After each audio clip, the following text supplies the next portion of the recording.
काय पाहिजे होतं माहिती? फुल रेनबो.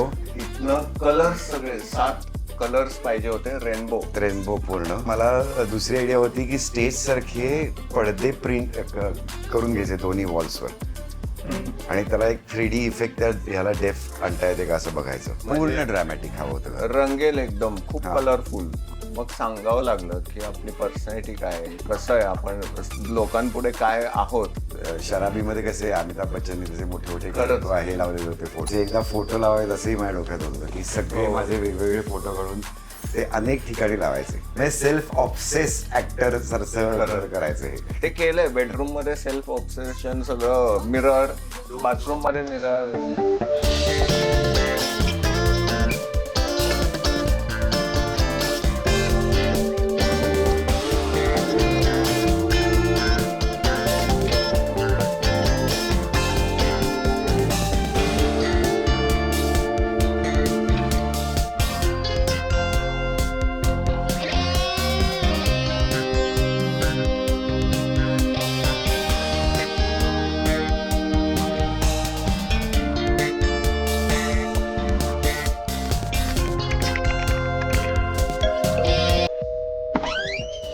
या हॅलो. हॅलो हॅलो हॅलो या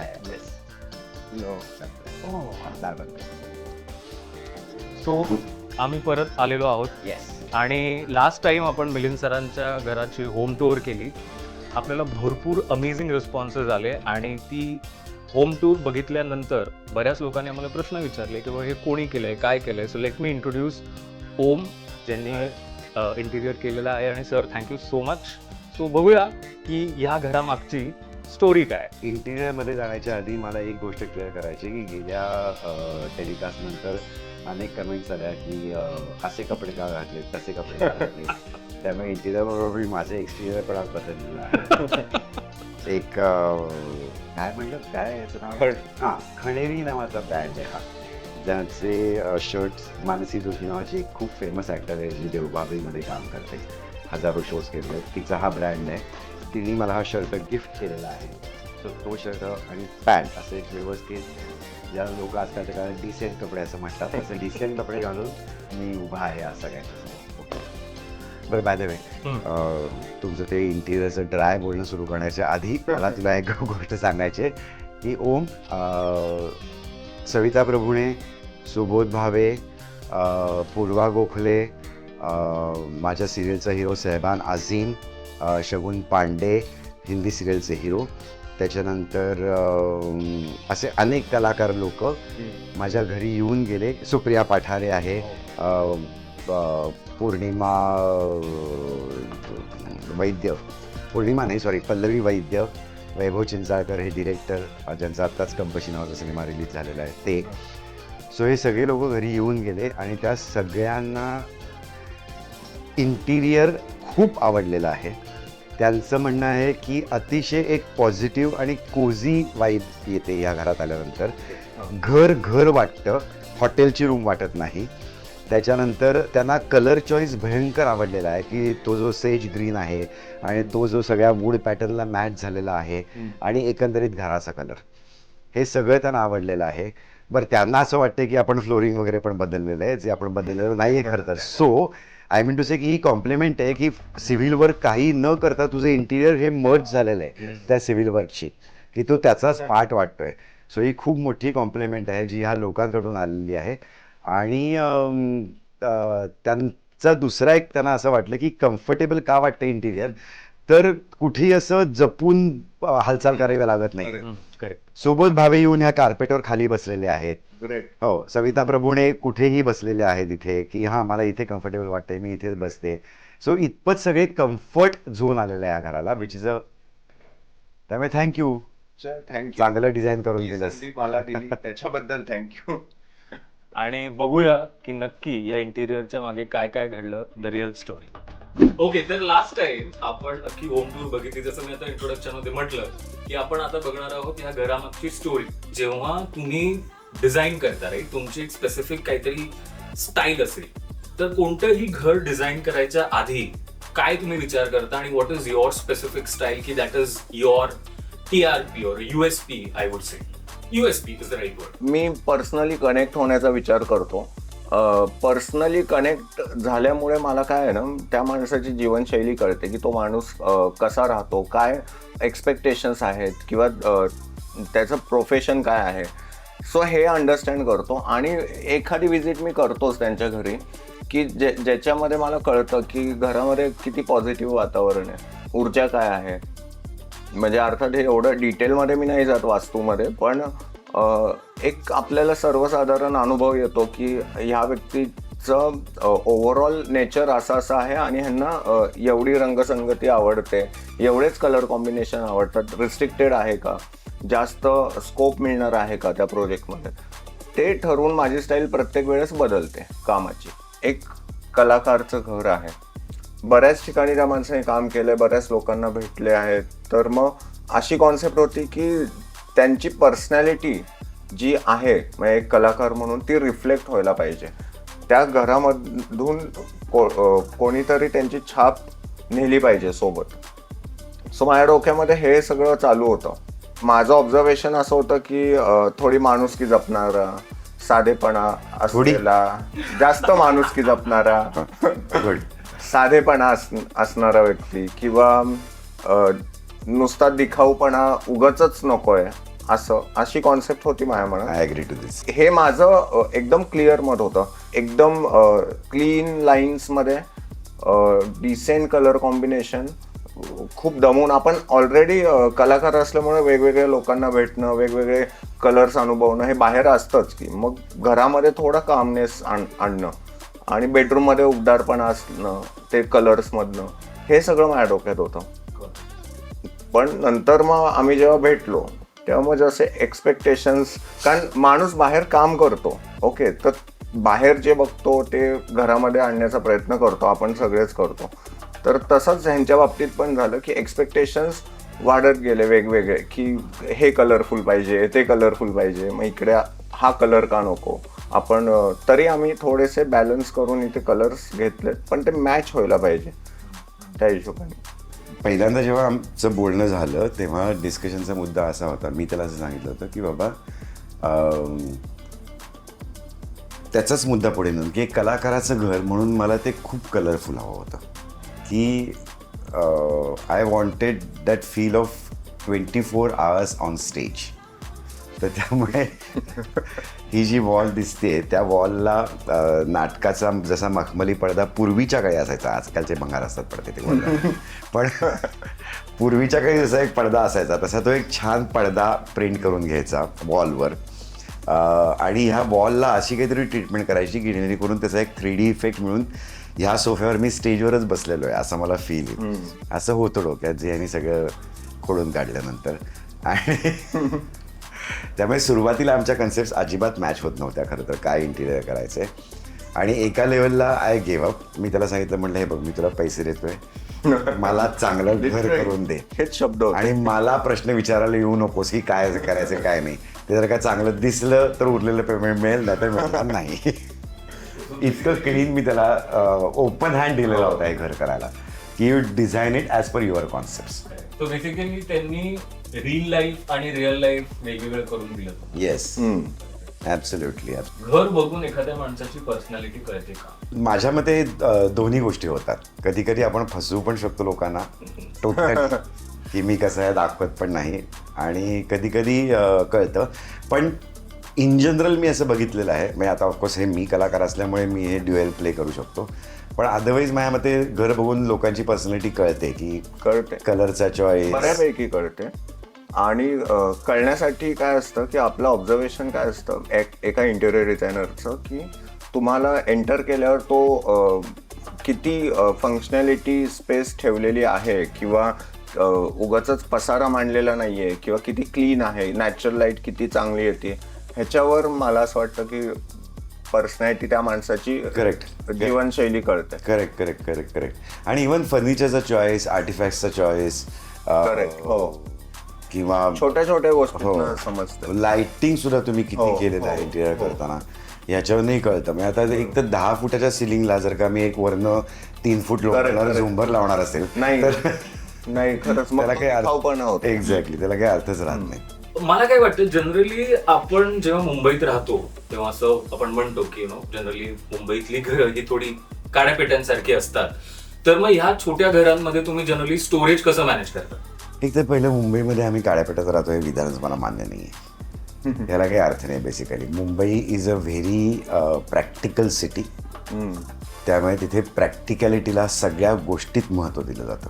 मुंबईतही अनेक मोठी घरं आहेत की मग तसं झालं तर म्हणजे अंबानी पण काड्यापेटीच्या घरात राहतो असं म्हणावं लागेल. मुंबईत राहणारी सगळी घर काड्यापेटीची असतात म्हणल्यानंतर त्याला काही अर्थ नाही आहे. स्टेटमेंटलाच अर्थ नाही आहे बेसिकली. माझंही घर माझ्या एकट्यासाठी भयंकर मोठं आहे. 800 स्क्वेअर फीटचं घर एका सिंगल माणसासाठी हे काड्यापेटी नक्कीच नाही आहे. आणि ही काड्यापेटी असेल तर बापरे ही लोक फार श्रीमंत आहेत अशी कोण आहेत ती. हा इन जनरल मुंबईमध्ये तुम्ही जर का आता चाळीतल्या राहणाऱ्या लोकांविषयी बोलत असाल तर ओके, मी हे मान्य करू शकतो की ते खूप छोट्या जागेत अनेक लोकांना राहावं लागतं. पण हे काही मुंबईचं चित्र नाही, तो मुंबईचा एक सेगमेंट आहे. ती लोक कुठे राहत आहेत, काही लोक कुठे राहत आहेत. हे फर्निचर वगैरे सिलेक्ट करताना काही डोक्यात होतं का की क्वालिटी? हे सगळं त्याच्या डोक्यात होतं. त्याला विचारा. क्वालिटी मी एक स्टेटमेंट क्लिअर दिलं होतं की बजेट कमी करण्यासाठी क्वालिटी कॉम्प्रोमाइज अजिबात नाही करायचं. हे मी क्लिअर सांगितलं होतं की आपण मग बजेट आपण ठीक आहे, जिकडे आपल्याला गरजेचं आहे तिकडे आपण करूयात, पण असं नको व्हायला की क्वालिटी कॉम्प्रोमाइज करून ते सुंदर बनवलं आहे. सो तसं नाही, दर्जेदार क्वालिटीचं मटेरियल यूज केलेलं आहे. प्लायवूड किंवा पेंट किंवा ज्या काही गोष्टी यूज केलेल्या आहेत त्या खूप चांगल्या ह्याच्या आहेत, क्वालिटीच्या. ॲब्सोल्युटली. स्पेसिफिक कुठल्या बाबतीत सांगू शकाल का? म्हणजे टेबल किंवा बेड सगळंच मटेरियल. फॉर एक्झाम्पल जे काही स्टोरेजेस आहेत ते सगळे प्लायवूडमध्ये आहेत. BWR प्लायवूड आहे. परत बाथरूममध्ये वॉटरप्रूफ प्लायवूड यूज केलेलं आहे कम्प्लिटली. स्टोरेजेस आहे बाथरूममध्ये. पेंटची क्वालिटी पण रॉयल लस्टर पेंट आहे. सो अशा पद्धतीने. आणि सेकंडली काय असतं ना, बजेटमध्ये काम करण्यासाठी काही लोक त्या मटेरियलच्या क्वालिटीवरच्या ॲप्लिकेशन्स जे आहेत ते स्किप करतात आणि फक्त चांगलं दाखवण्याचा विचार करतात आणि हँडओव्हर करतात. तर तसंही नाही केलेलं आहे. त्यांच्या ज्या टर्म्स होत्या त्या वेगळ्या होत्या, आपल्या ज्या टर्म्स होत्या त्या वेगळ्या होत्या, ड्युरेशन वेगळं होतं. सो ह्या गोष्टी असतात की लोक कॉम्प्रोमाइज करतात आणि मग ते चित्र छान उभं करतात. त्याला अर्थ नाही आहे. मग ते काही काळासाठी राहतं की काही काळासाठी अर्थात. कारण की तुम्हाला जर एक चांगलं घर सेट करून द्यायचं असेल ना तर ती तुमची जबाबदारी असते की तुम्ही चांगलं डिलिव्हरी द्यायला हवी. आणि मला असं वाटतं की तुम्हाला ते घर ही अशी एक गोष्ट आहे की ते तुम्ही एकदाच करता किंवा अगदीच 2दा 3दा वगैरे करत असाल, पण जे काय करतो त्याच्यामध्ये आपण चांगलंच डिलिव्हरी द्यायला हवी कामाची. आणि मला काय वाटतं ना की तुम्ही जेव्हा इंटिरियर करता ना तेव्हा तो जो तुमचा डिझायनर आहे त्याच्याबरोबर तुमचं ट्युनिंग होणं फार आवश्यक असतं. म्हणजे अनेक प्रोफेशनल इंटिरियर करणाऱ्या कंपन्या आलेल्या आहेत भारतात, विदाउट नेमिंग एनीवन. पण त्याच्यात काय होतं ना की पर्सनल टच टोटली निघून जातो. फक्त तो एक प्रोफेशनल अप्रोच राहतो. आणि त्यामुळे मला आता हा तर आहेच हा माझा मित्र आधी आहे, नंतर माझा इंटिरियर डिझायनर आहे. सो त्यामुळे मला तो एक कम्फर्ट झोन बघायचा होताच हे सगळं करताना. तर मला बेसिकली तुम्हाला हे विचारायचं की मिलिंद सरांना विचारेन की ओम हाच इंटिरियर डिझायनर का? आता ह्यालाच मी का चूज केलं आणि बाकीचे पण माझे आर्किटेक्ट मित्र आहेत किंवा इंटिरियर डिझायनर आहेत त्यांना मी का नाही चूज केलं, तर त्यांना का नाही चूज केलं ह्याला काही कारण नाही. पण ह्याला मी का चूज केलं ह्याचं कारण एवढंच आहे की गेल्या 1-1.5 वर्षाच्या काळात आम्ही अनेक वेळेला भेटलो. घर मिळालं हे मी त्याला सांगितलं होतं पहिल्यांदा आणि त्याच्यानंतर तोही हक्काने म्हणला होता की मीच इंटिरियर करणार आहे या घराचं. सो त्या गप्पांमधनं तो एक जो कम्फर्ट झोन आमच्या तयार झालेला होता की ओके फाईन, वेवलेंथ मॅच होते, कलर सेन्स मॅच होतोय. उगाच मला गुलाबी रंग लावायला लावणार नाही माझ्या घराला किंवा कुठेतरी एक भयंकर निळा रंग फासून त्याचं काहीतरी एक वेगळंच इंटरप्रिटेशन देईल असंही हा करणार नाही. आणि एक छान वॉर्मथ असलेलं घर तो डिझाईन करेल ह्याचा मला विश्वास होता. म्हणून मी त्याच्याकडे ते काम सोपवलं होतं आणि ब्लाइंड फेथ ठेवलेला होता मी एका लेवलनंतर पैसे सोडून. आणि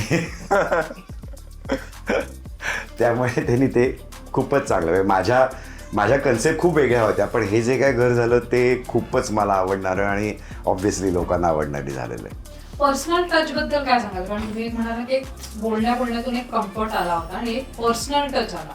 सो एक फक्त लॅविश घर असणं आणि एक पर्सनल टच असणं. सो तुम्हाला ह्यामध्ये असं कुठलं जाणवतं की this is the personal touch? Exactly. काय होतं ना की तुम्हाला शो बेस्ड इंटिरियर करायचंय का नीड बेस्ड इंटिरियर करायचंय हा तुमचा चॉईस राहिला. बरं, नीड बेस करून सुद्धा शो बेस्ड इंटिरियर म्हणजे दोन्हीचं उत्तम मिलाफ कसा करता येतो याचं हे घर एक्झाम्पल आहे असं मला वाटतं. की माझ्या नीड्स काय होत्या की उगाचच बेडरूम खूप मोठी आहे म्हणून एक 10 फुटी वॉर्डरोब करायचं तर त्याची गरज नाही आहे मला, किंवा मला पर्टिक्युलरली, किंवा मला मुव्हिंग करताना मला असं फर्निचर सोफ्यावर पाय ठेवून मला दुसऱ्या सोफ्यावर जावं लागतं असं मला नको होतं. मला खूप ओपन स्पेसेस हव्या होत्या. त्यामुळे त्या त्यांनी नीट डिझाईन केल्या. हा जो एक वॉलवर त्यांनी पॅटर्न केलेला आहे ग्रूव्जमध्ये, सो जी पूर्णपणे त्याची आयडिया होती. पण ती आयडिया बघताक्षणी मला आवडली की हां ओके, एक मला जे डोक्यात होतं की नुसत्याच प्लेन वॉल्स नकोत पण काहीतरी ट्रीटमेंट हवे, पण जी खूप हे पण नाही आहे क्रॉलिंग ऑन मी किंवा अंगावर येणारी पण नाही आहे. सो तशा त्याच्या खूप आयडियाज मला आवडल्या की ज्या त्याच्या अदरवाईज आयुष्यात पण दिसतात.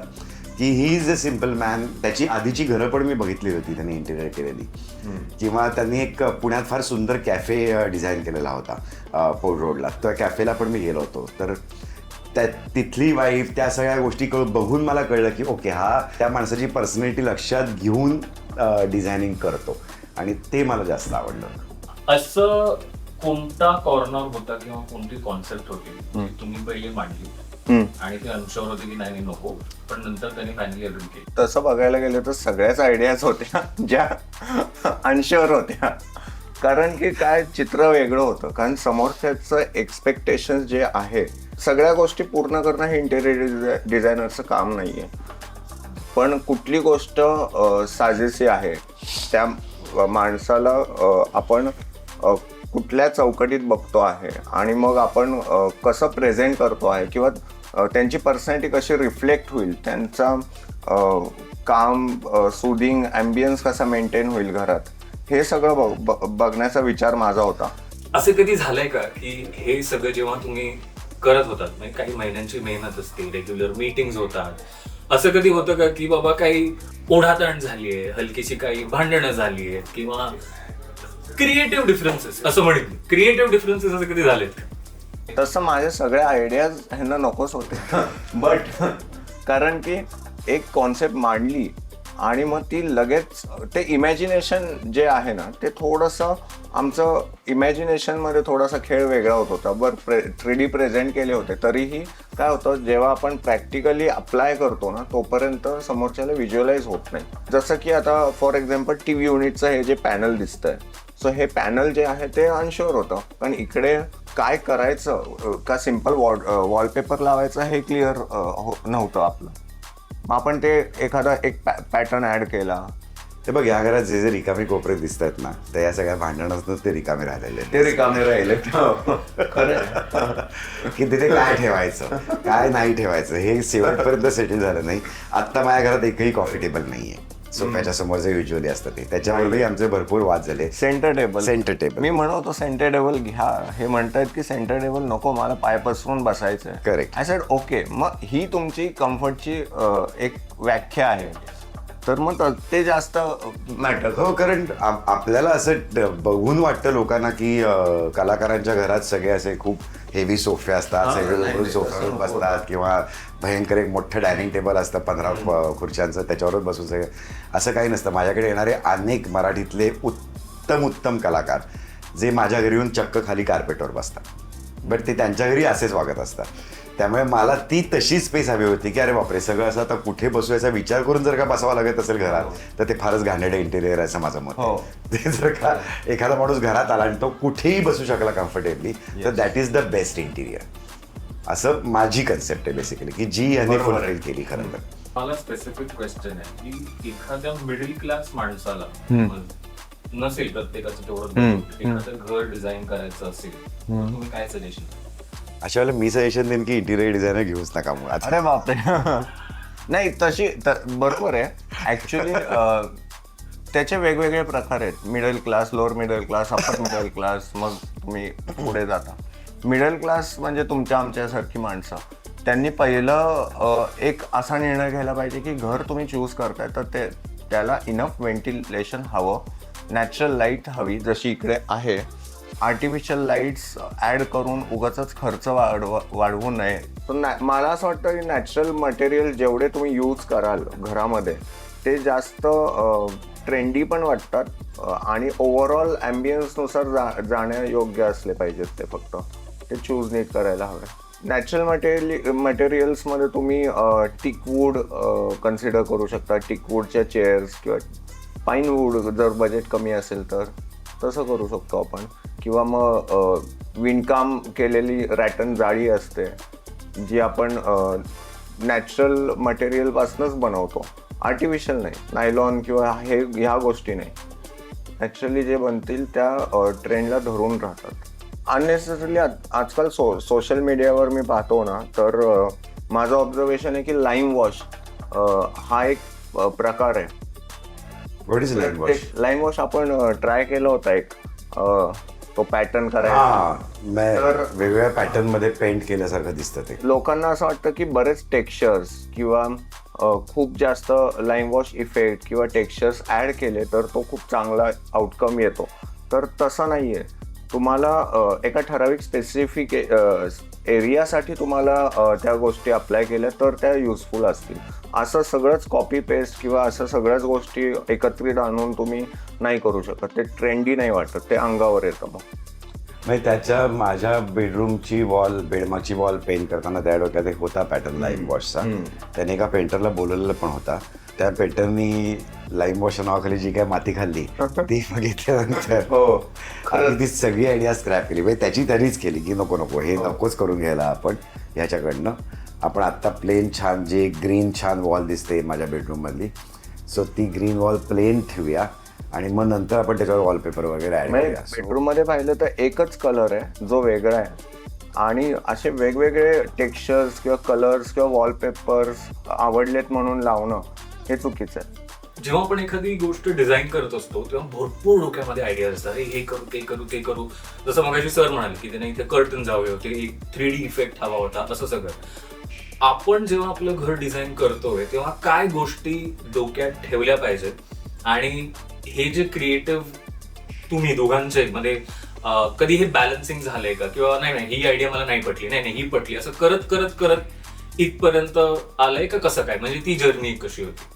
खूप घटना घडल्या. सगळ्या सांगता नाही येणार की काय काय वाद झाले, काही गोष्टी झाल्या. सांग पण काय असतं की सगळ्याच गोष्टी डिझायनरनी मान्य केल्या तर तो डिझायनर काय कामाचा आहे. म्हणजे जर एक चांगलं मार्गदर्शन नसेल करू शकणार किंवा आणि सगळ्या क्लायंटच्याच गोष्टी ऐकणार असेल आणि तुम्हाला हवंय म्हणून मी करून देतो असं म्हणणार असेल तर ते मला वाटतं की चुकीचं आहे. आणि योग्य मार्गदर्शन न मिळणं क्लायंटला ते पण जास्त हे पण आपल्याकडे तो उलट झालं होतं. आपल्याकडे मी तुला फ्री हँड दिलेला होता. फ्री हँड यांनी दिला होता. काय हवं ते कर. Yes. आणि मग मला सतत विचारायला नकोस काय, मला वेळच नाही विचारला की हा प्लायवूड घेऊ का, इथे हा कलर वापरू का, तिथे काय. म्हणजे यामागे असं होतं की फ्री हँड दिला होता पण लगाम सगळी हातात धरलेली होती त्यांनी.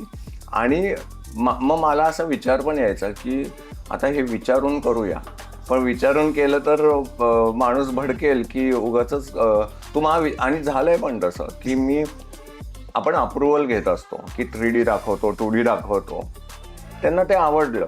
पण जेव्हा एक्झिक्युशन जेव्हा चालू होतं तेव्हा त्यांच्या कल्पना म्हणजे खूप 7वें आसमान पे जा रहे थे की ओम असं केलं तर कसलं भारी दिसेल ते, आपण असं करूया का. मी म्हटलं की नाही, मग तिकडे XYZ बजेट लागेल, मग थोडंसं कमी यायचं. मग नंतर मग त्यांना असं एक्सपेक्टेशन असायचे की आपण रेड कलरची पूर्ण wall, wine colour or something असं, आणि अशा गोष्टी अप्लाय करून ते त्याच्यावर म्हणजे त्यांच्या कल्पना होत्या ज्या त्या विचारात चांगल्या वाटत असतील पण त्या प्रॅक्टिकली खूप मला पटत नव्हत्या. मग थोडे वाद व्हायचे किंवा मग टाईमलाईन एक विषय होता की ज्याच्यामध्ये आमचं, कारण ते बाहेर राहत होते ना दुसरीकडे, तर टाईमलाईनचा एक गडबड झाली होती. लॅम्पशेड्स खरेदी करताना आमचे खूपच वाद झाले. इथे सगळं शॉपिंग केलं मी आजूबाजूला त्याला घेऊनच. पहिली गोष्ट मला घेऊन हे गेले, पण आम्ही चालत अराउंड 5 किलोमीटर चाललो असेल आणि मी माझ्याच धुंदीत होतो की ठीक आहे आपल्याला आज हे टार्गेट कम्प्लीट करायचं आहे, सोफा सिलेक्ट करायचा आहे, निगोशिएशन करायचं आणि हे सगळं फायनल करायचं आहे. पण हा माणूस वेड्यासारखा माझ्या मागे चालतोय आणि मी पण चालतोय आणि नंतर थकायला झालं. अर्थात एवढी सवय नसते आणि आपली एनर्जी वेगळी असते, पण नंतर हे माझ्यावर चिडले की तुला कळतंय का किती बेकार पद्धतीचं फील्ड आहे हे तुमचं, मी आता थकलोय, मला नाही जमत आहे, तू गोंधळ घाल, काय करायचं मला विचारू नको, कुठला सोफा आणायचा आण, लावून टाक, असं झालं होतं. तू एक एवढा मोठा ॲक्टर एका इंटिरियर डिझायनरच्या पाठोपाठ फुटपाथवर हिंडतोय आणि का तर मला एक लॅम्पशेड कशी हवे आणि मला काय फोटो फ्रेमच कशी हवे आणि मला काहीतरी बल्बच it is none of my concern. मला ते तुला तू डिझायनर आहेस, ते डिझाईन नीट कर, ते आवडलं तर पैसे मिळतील, नाही आवडलं तर पैसे मिळणार नाही, परत सगळं करावं लागेल. इतकं कॉमन सेन्स आहे तो. आणि वरून ते फ्री हँड दिलाय. ही एक आकडा असा टाकलेला होता, पण ते चांगलं आहे. त्याच्यामुळे काय असतं सगळ्यात इम्पॉर्टंटली आहे ना, ही जेव्हा ट्रान्सपरन्सी असते ना तुमच्यामध्ये, इंटिरियर डिझायनर किंवा ॲज अ क्लायंट तुम्ही एवढं कनेक्ट होता ना, तेव्हा गोष्टी खूप चांगला आउटकम देऊन जातात. ॲटोमॅटिकली ते घडतं. बऱ्याच वेळा काय होतं, रिस्ट्रिक्टेड राहणं किंवा मी क्लायंट आहे किंवा मी डिझायनर आहे, माझं असंच व्हायला पाहिजे तसं, तेच चुकीचं राहतं कधी कधी. मग काही वेळा असं होतं की ठीक आहे बाबा तुम्हाला असा हवं देतो, किंवा मग ठीक आहे डिझायनर हे म्हणतोय ना कर, पण हा जो रॅपो डेव्हलप होतो ना, इवन माझाच नाही माझ्या टीम मेंबर्सचा पण ह्यांच्यासोबत रॅपो चांगला झाला होता.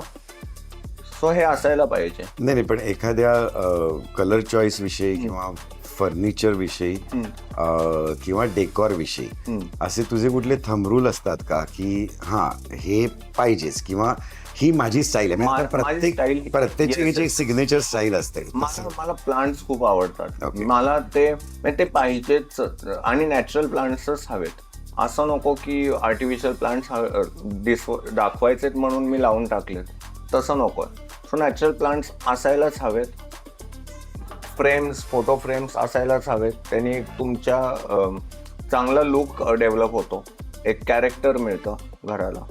बऱ्याच लोकांना काय असतं ना की मला ही जागा इकडेच हवी आहे, मग ते लुक वाईज तुम्ही मग डिझाईनच्या वेळेस ती चांगली नसेल दिसत. हां बेसिक फॉलो करतो मी की आग्नेयाला अग्नी असावी किंवा वायव्येला असावं सगळं, तर ते फॉलो करतो. बट डीप मध्ये नाही. अग्नेय आणि वायव्य दिशा आहे, तर बऱ्याच लोकांना ते माहिती असेल म्हणून सांगतो. नाही, आणि ज्यांना जायचं असेल ज्यांना ते नॉर्थ ईस्ट वगैरे म्हणलं की लोकांना कळतं, पण ज्यांना जायचं असेल ते वास्तू कन्सल्टंट हायर करतात प्रॉपरली आणि मग ते करतात. यांना बाकीच्या लोकांना रेकमेंड कराल का? 110%. एक तर पहिलं म्हणजे तो खूप तुमच्या बजेटला सुटेबल इंटिरियर करून देतो, सो तो तुम्हाला फार खर्चात पडत नाही.